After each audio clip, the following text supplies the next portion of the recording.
What's up, everybody, and welcome to the Lioness Lair. We've got a crazy final week going here in the NFL season. We've got the Rams versus the Seahawks playing a crazy game right now going into overtime.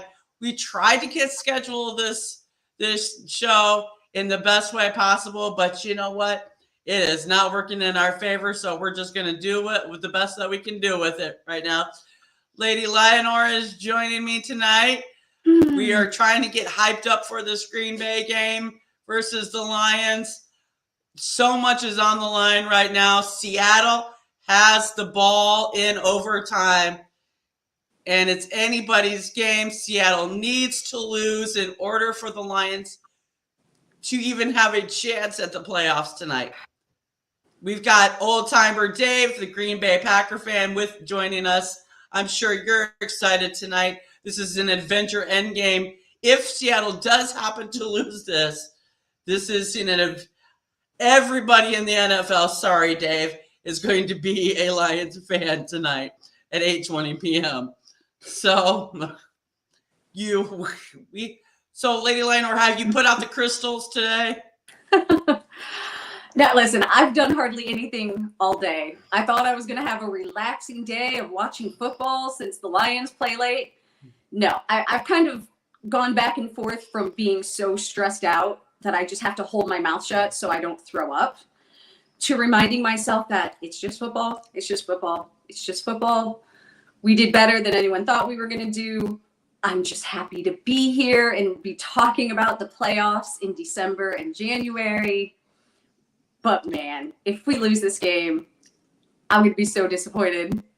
I mean, I'm still going to be happy with the season overall. But, Aaron Rodgers is such an arrogant douche. If it was anyone else, I wouldn't even mind losing. But, Aaron Rodgers, we have to beat this team.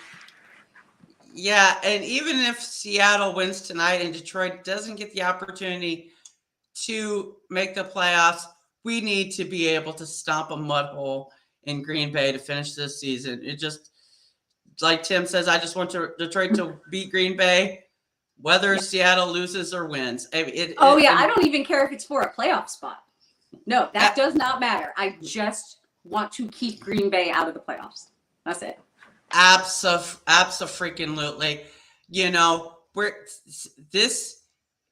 depending on what happens tonight, this could be our final episode here at Lioness Lair for the season. If the Lions do make the playoffs, we'll have one more show. But we are looking to introduce a whole new show in the off season. So you guys make sure you hit the like, subscribe, and notification bell so that you can be alerted to the news and events that are going on with that. But man, this is a very critical night tonight for the Lions. Yeah, we talked about earlier in the season how they turned a corner. This is a really big test. And if Jared Goff has any kind of kryptonite, all of it's going to hit him tonight. It's Jared Goff outdoors on the road at night in the cold. Oh, and something he had trouble with when he was with the Rams, against a Fangio-style defense. I mean, everything is just stacked up to be a bad night for Jared Goff. So if this team can somehow overcome, I don't care if it's ugly, if they can beat this Green Bay team in Lambeau on this big of a stage, it says a lot. And listen, if they can't, I'm not going to think any less of them. I do think, forget the team overall, Goff in particular, one of the criticisms of him is that he can't win the big games. You know, he can't come in clutch. He's just not that kind of guy. He's sort of a just game manager. He doesn't play hero ball. And that's generally true. If he loses this game tonight, there's going to be a lot of discussion about his ceiling.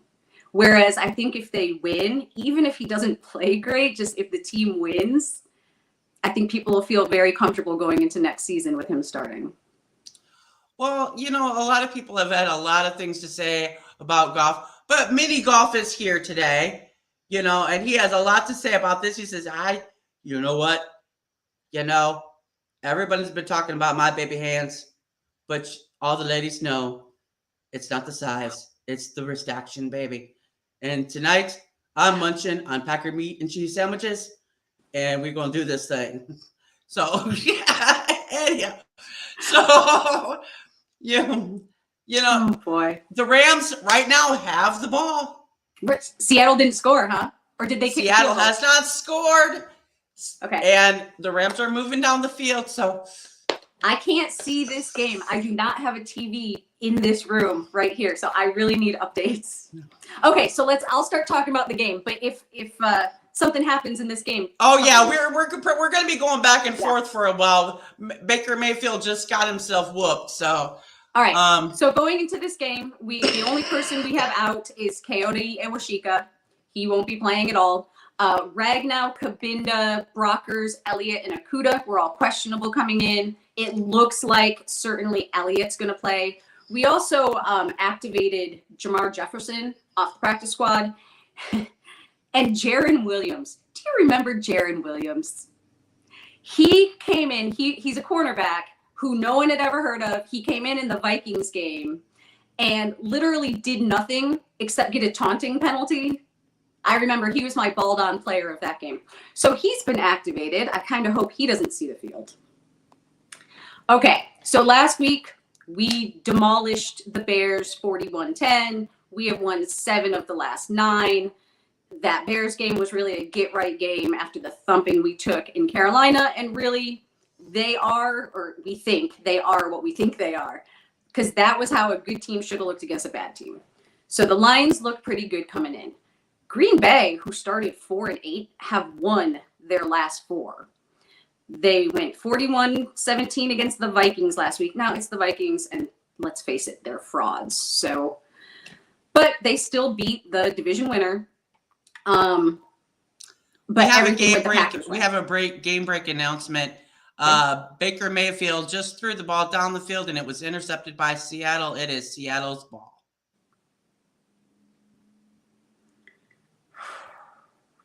So the nail biting continues. The hold the breath continues. I hope y'all brought your oxygen tanks tonight because this is getting rougher by the minute. It's okay. Mm-hmm. It's okay. It doesn't matter if we're not playing for a playoff spot. We just want to kick Green Bay's ass. That's okay. Okay. Sorry, I didn't mean to interrupt you, but that's important. That's important news. All right. So overall, and I'm going to get into the stats a little bit here, but we have an elite air attack, and the Packers have a solid pass defense. I think we probably have the advantage there. We have a solid ground attack.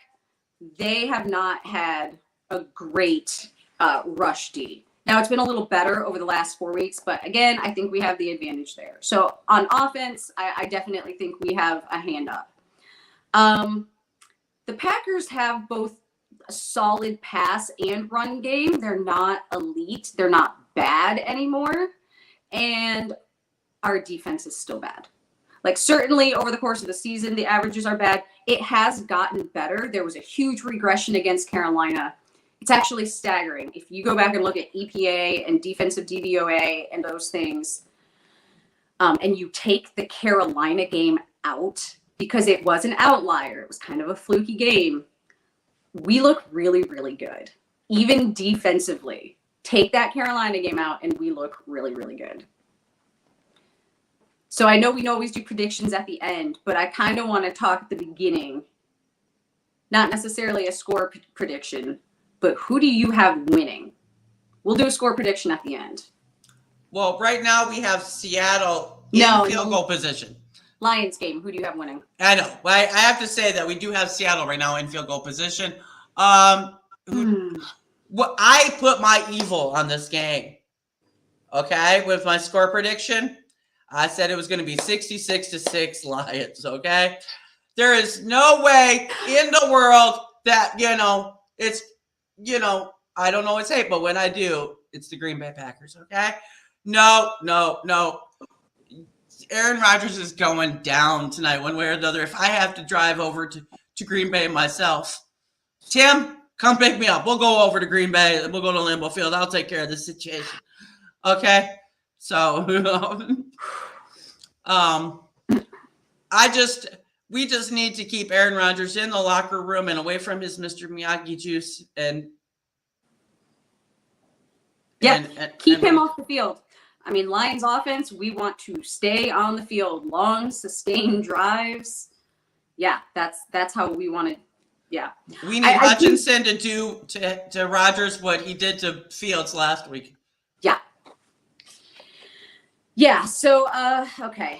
Oh, I'm so nervous. Honestly, like my heart is pounding. I'm having a hard time paying attention to anything else. Okay, so they had a late bye. They had a week 14 bye. And they made some adjustments. They did win the game right before the bye, but they've won the 3 since then. And mainly the adjustments they made. We know on offense, all of a sudden, what's his name? Christian Watson. All of a sudden, he sort of came on. He and Aaron Rodgers got some chemistry. Honestly, the run game was about the same. That hasn't changed much over the season. The big changes came on defense. They sort of switched up how they were going to play defense. And I don't know if they did it because it was just more like, we're going to change things, or because this is our opponent. Because they did play teams that have really great passing attacks, right? They played Minnesota with Justin Jefferson. They played Miami with Tyreek Hill and Jalen Waddle. So it's possible they switched up their defense a bit just because of that. Also, the past 4 games that they've won, those teams haven't had great rushing attacks. So they've had one-dimensional offenses, which means they could focus on their pass defense and not get burned too badly. And that's what they did. They can't do that with this Lions team. I think we rank 11th in both passing and rushing attempts throughout the season. So it's extremely balanced. So I'm not sure. I do think we have a bit of an advantage here.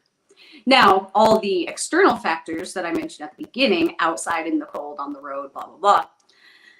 Yeah, that's all against us for sure. Green Bay has a whole lot of home field advantage. There's no doubt about it.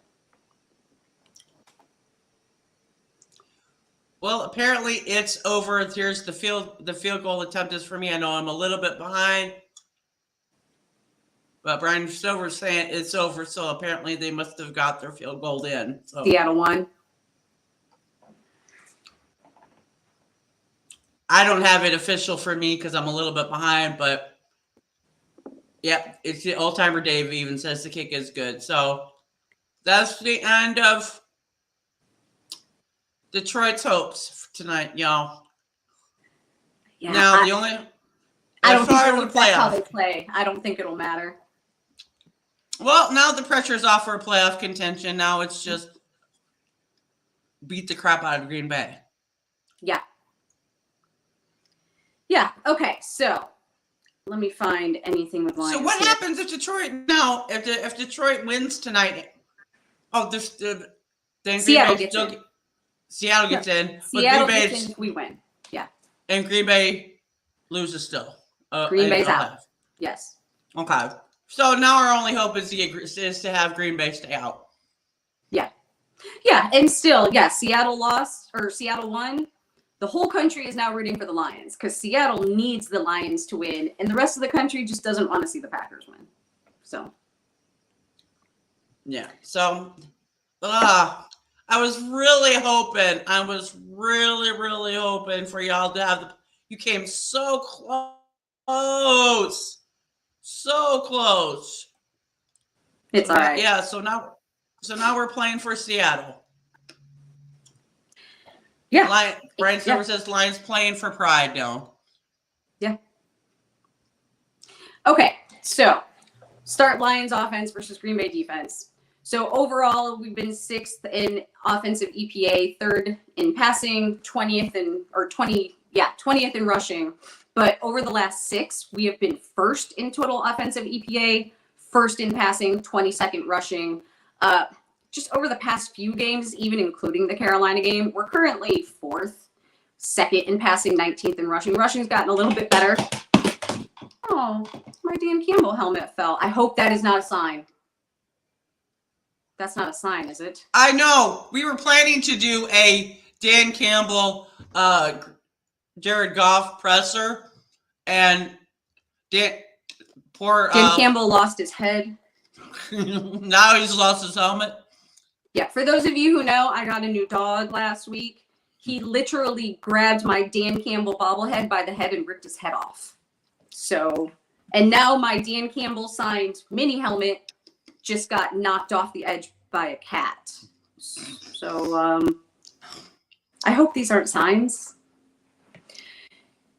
Yeah, okay, anyway. Yeah, so we are top 5 in almost every offensive category. If you take out the Carolina game, it's actually better. Even in rushing, we're like top 10. DVOA has us currently in the past 3 games, 3rd in offensive DVOA, and special teams, we're 9th overall, but in the past 3 weeks, we're 2nd.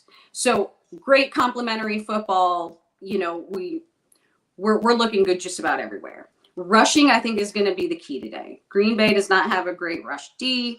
I think that's where we can gash them. Jamal Williams is 6 yards away from 1,000 yards. That would be the first time the Lions have had a 1,000-yard rusher since Reggie Bush in 2013. 10 years ago. That's pathetic. So, yeah, run game is average. It's league average. But that hasn't been consistent. The first few weeks, it was really, really strong. And then DeAndre Swift got injured. And once he came back, he was on a pitch count. So even though Jamal was scoring touchdowns, he wasn't getting a lot of yards.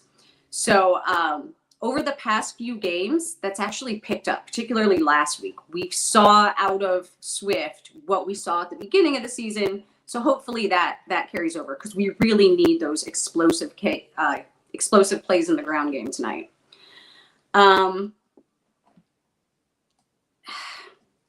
Yeah, the one thing about the run game is they've been kind of good at changing up the looks depending on who the opponent is. So against Green Bay, they're going to have to rely on a lot of like tight end pulling and gap schemes, which, listen, they know. We've seen Ben Johnson do this before. It's going to be all about execution in the ground game today. So let me see. Their rush defense, it was really bad to start the year. The first week 1 through 13. It's improved since their week 14 bye. They did some shifting schematically. They were bottom 5 over the first 14 weeks. Since the bye week, they are 8th against the run. So it has gotten better. Now it's held up, as I mentioned earlier, against some bad rushing offenses. Nobody's come in since they changed things up a little bit and had a 2-headed monster like Detroit does. So I do think that's going to give them some problems. Their line isn't great. Their defensive line as far as stopping the run. They are 31st in run stop win rate. They're 25th in PFF run defense grade, and they are dead last in adjusted line yards.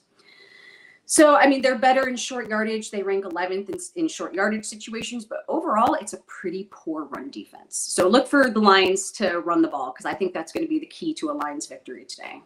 Yeah, I sure hope it's run the damn ball, run the damn ball, run the damn ball. Please don't do no deep passes, please. No. No. Well, no, that's actually what they've been. Them to actually do that with Shark, though. Yeah. Well, what they've been best at, Green Bay, is stopping explosive pass plays, which that's fine with us because that's not how we're efficient in passing. That's not what we do.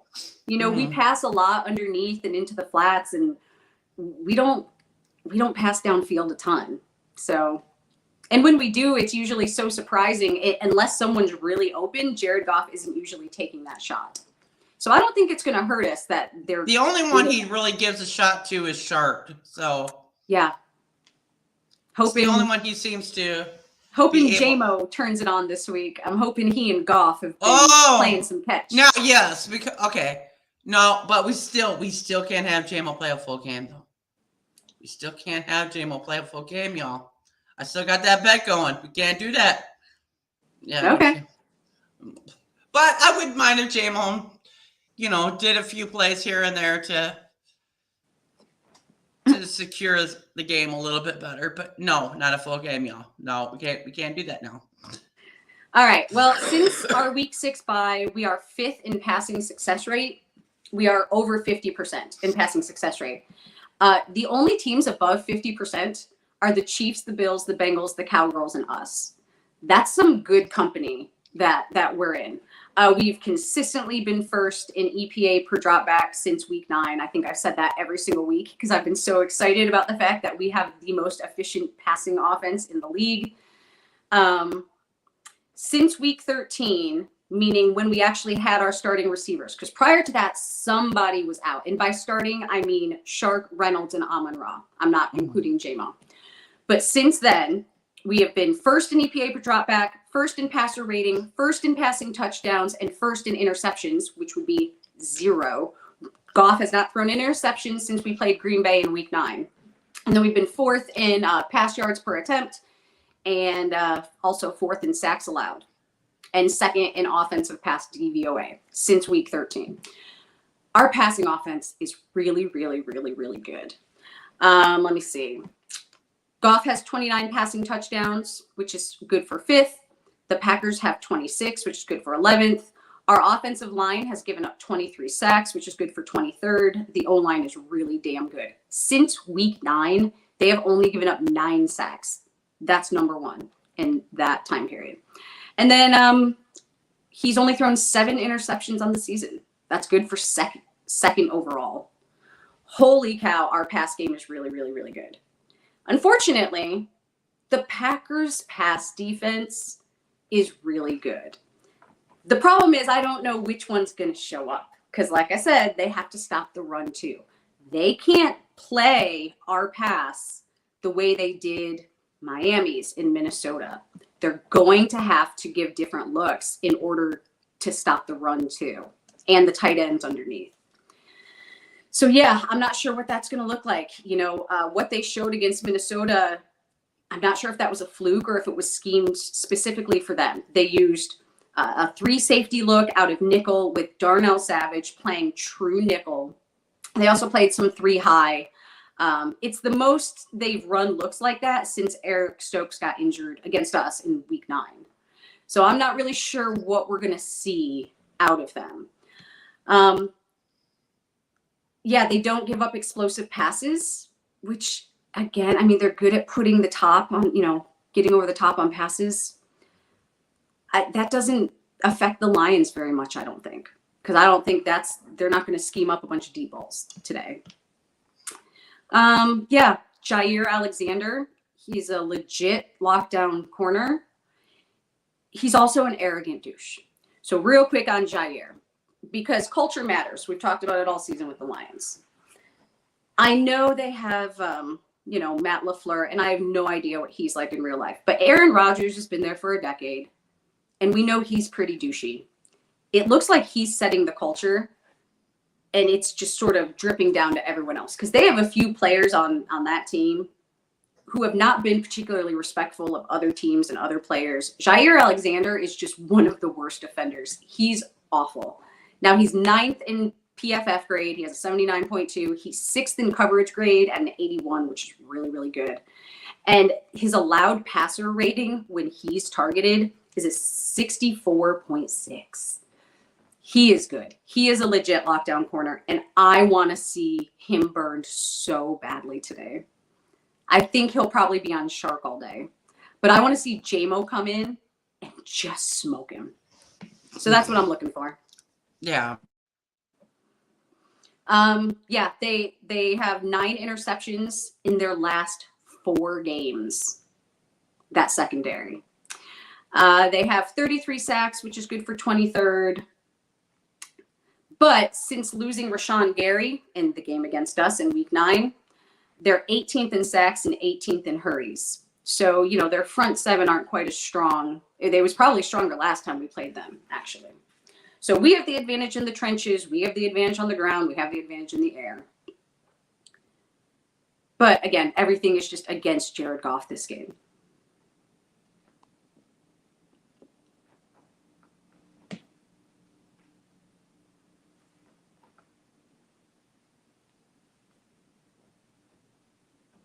Oh, looks like Val's gone.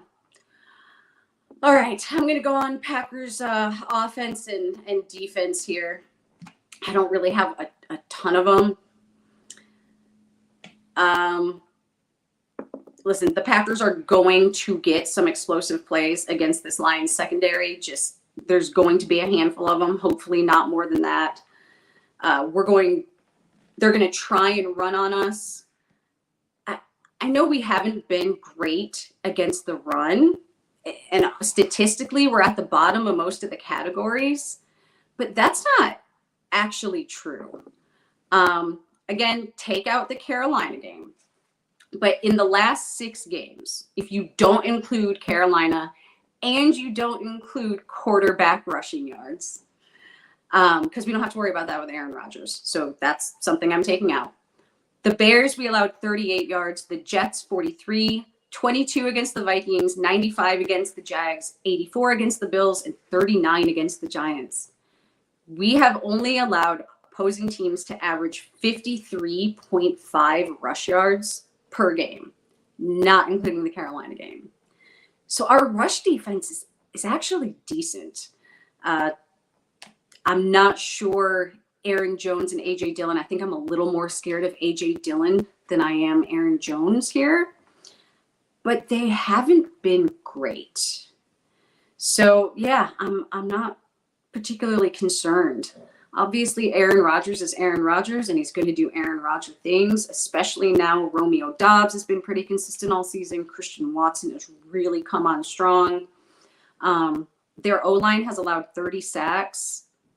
I think we can get around them. I think we'll probably have the advantage there. Aaron Rodgers has thrown 11 interceptions. That's good for 12.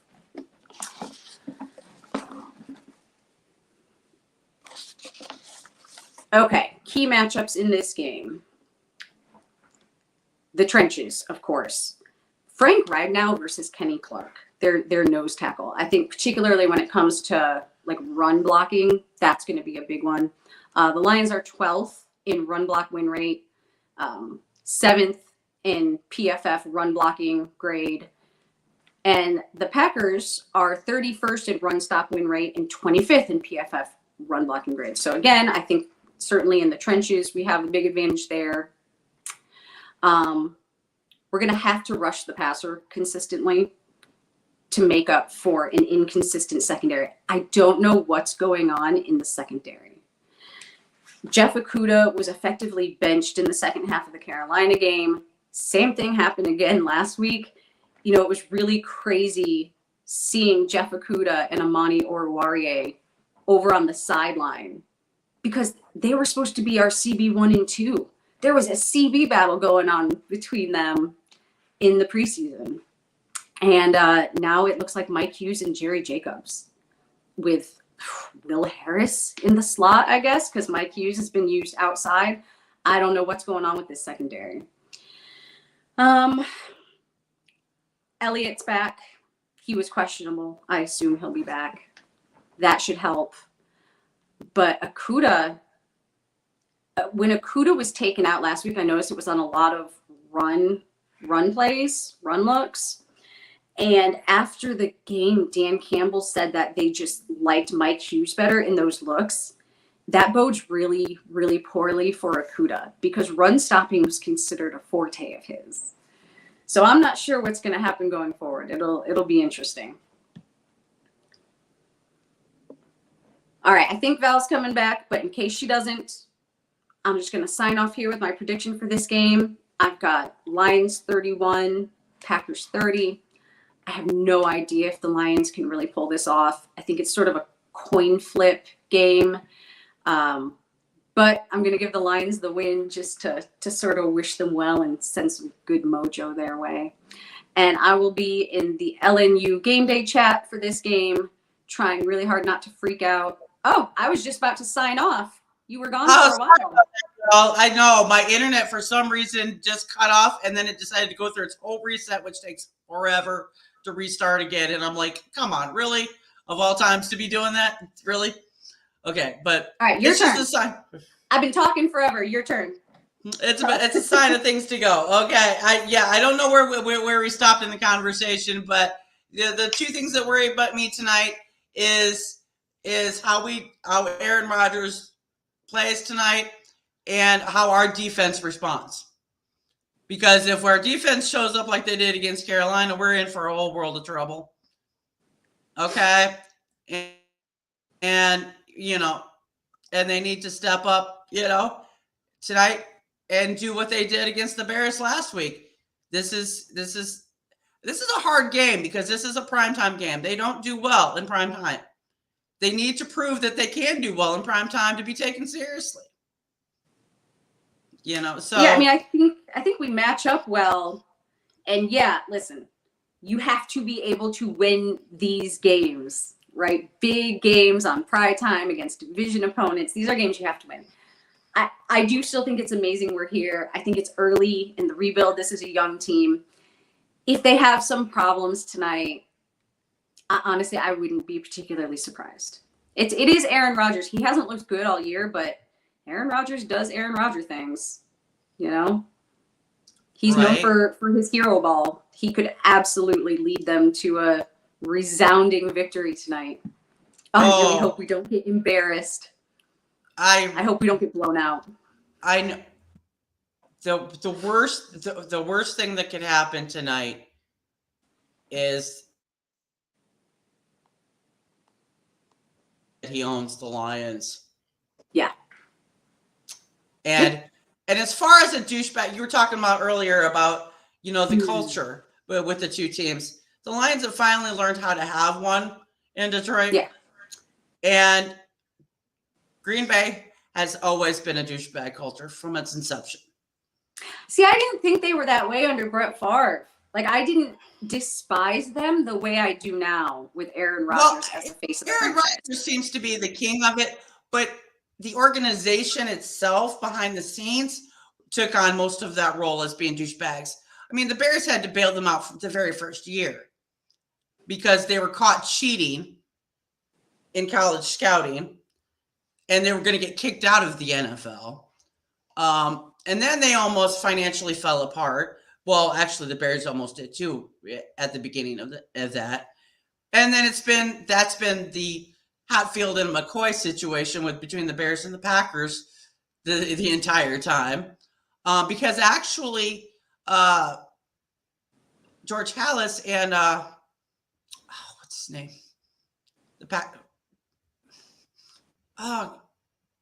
Lombardi were best friends. So, but the fan base turned on each other and how both teams, ended up having to bail each other out. And then Green Bay turned into this and blah, blah, blah. And then Brett Favre Brett Favre was more of a douchebag off the field. Every time I look at Matt LaFleur, he reminds me of Ryan Reynolds from Wish. So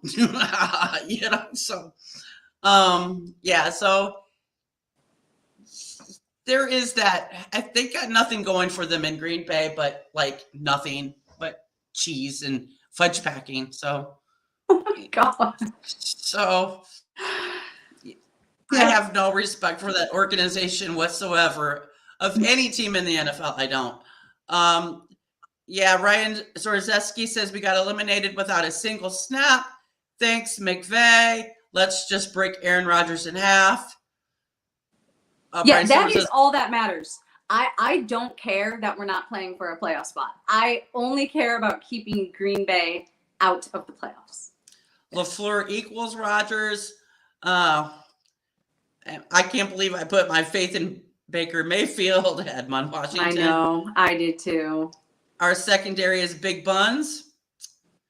And Michael Huck's bringing in the Lions Kool-Aid with tomorrow will be our last victory Monday until next season. I hope you're right, Michael Huck. The show, welcome to Prowl Nation. Great mentality. I think DC has them prepared for the consequences of this Seattle loss. Oh, absolutely. These are the fighting Dan Campbells, man. It doesn't matter that they're not fighting for a playoff spot.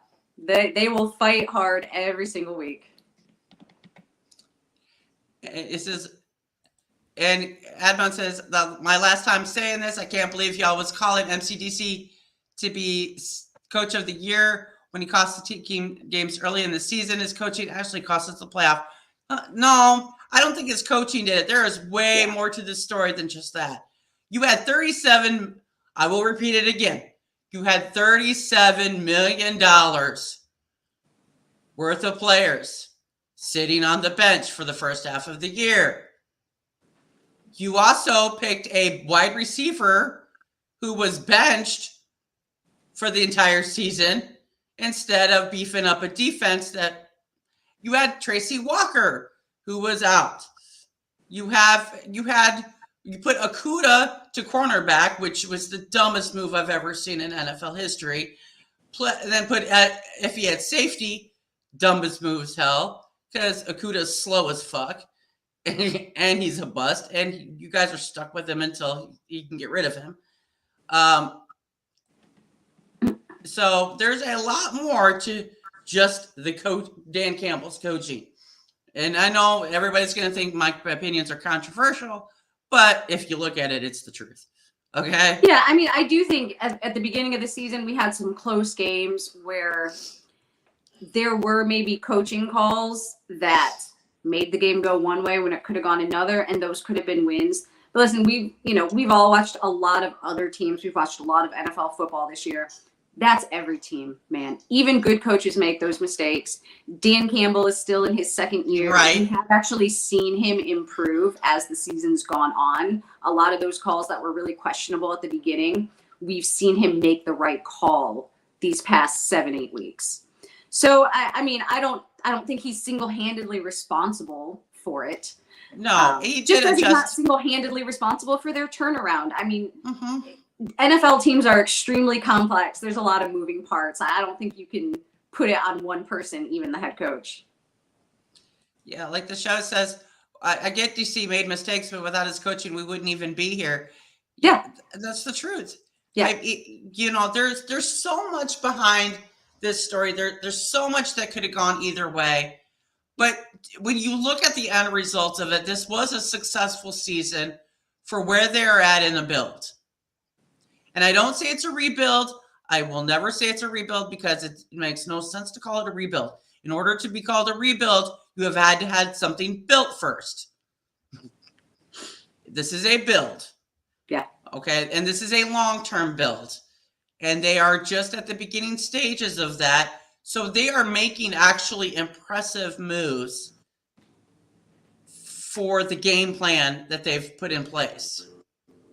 Yeah, so absolutely. So win or lose tonight, they've had a successful season.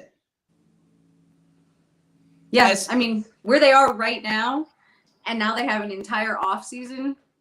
Hopefully, we're going to have continuity amongst the major players, especially the coaching staff. I know everyone's talking about Ben Johnson getting head coaching interviews. I understand he's going to be interviewing with Carolina. Listen, that's all fine. They interview a lot of people. Most coordinators go on a couple interviews every offseason. He's a first-year coordinator. I'd be surprised if Ben Johnson wasn't back next year. So just seeing where we are to end the season, win or lose tonight versus Green Bay, I couldn't be more excited for the next season. Next year, there will be expectations. We should be in contention next year. Yeah, next year is a very critical. This offseason is very critical in how this gets handled. You've got players coming off of a one-year deals. You've got cap space becoming available. There are critical moves that need to be made with something with your offensive line, with Vaitai, with the linebackers, with the safeties, with those areas. A lot of fans are looking at the quarterback situation. If you're looking for the franchise quarterback, don't do it. I could see it back up, but the franchise guy is just not there. And everybody's argued with that with me, but if you look at them, they're not NFL ready. They're not NFL, franchise out the gate guys. Yeah. So. Yeah, I'm not sure. I haven't seen enough. And like I said, I'm so bad at predicting which college QBs are going to come to the NFL and be successful. I'm not even going to guess anymore. Well, I'm looking at curious NFL scouts that are telling me the same thing. Yeah. So NFL scouts are saying the same thing. So they're the professionals, and if they're saying these guys aren't it, and they're some of these scouts are actually looking for the franchise quarterbacks, Scott, that says a lot. That says a lot. Yeah, I do think that Jared Goff has played well enough that if they do take a quarterback in this draft, it's going to be later, second round or later, someone who can serve as a backup. And I would fully expect Jared Goff to be the starting QB next year. Although, did you see Tim Boyle threw an interception today? Yeah, Tim Boyle got the Bears the first round pick. Congratulations, Tim Boyle. Yeah. Congratulations. Yeah.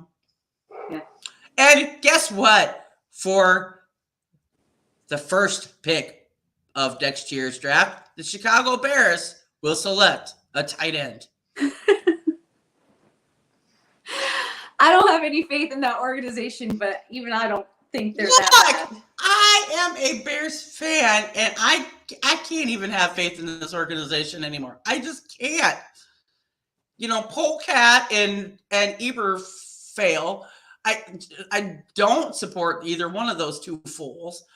The only bright side to the Bears organization right now is Ted Phillips retiring. I think you have to give them another year. I don't think you can always tell much after 1 year. It was a rough year, though. I think that they weren't really on board with Justin Fields until midway through the season. It looked like they had this mindset that he was going to end up going, and now it looks like he's going to be the guy. And there's also rumors that Poles is not doesn't think Fields is his guy. Okay. Poles didn't pick him. Okay. Well, listen, I know we got started late. I actually have people who just showed up. I told them to get here after 8, so they got here at 8:01. So I'm gonna have to go do that. But before we go, we have all the playoff seeding. So we'll just run through it real quick.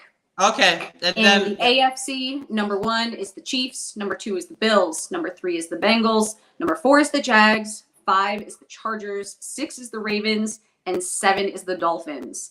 In the NFC, you have the Eagles with the 1 seed, the 49ers, then the Vikings, the Bucks with the 4, Cowgirls with the 5, the Giants with the 6, and then either the Packers or the Seahawks, hopefully, with the 7th. So that's where we stand going into the playoffs, going into wild card weekend. So this is who we're relying on tonight, you guys. And he's lit and ready to go. Mini golf is ready to go. Yes.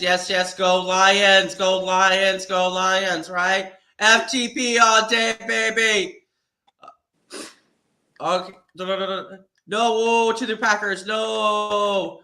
Okay. So he almost lost his head over that. He did. I thought his head was going to fly off. I will say I am less stressed now that the playoffs aren't on the line. I'm just excited for them to hopefully kick Green Bay's butt. So let's hope that we can bite some kneecaps, have some Packer meat and cheese sandwiches, have a victory Monday tomorrow. Make sure you guys hit the like. This is probably our last episode for this season, unless we magically do get in. Well, we can't magically get in the playoffs, so we're actually This is our last season. Playoffs are out. This is our last episode. We tie. Wait, if we tie, we can still get in. We would have that tiebreaker.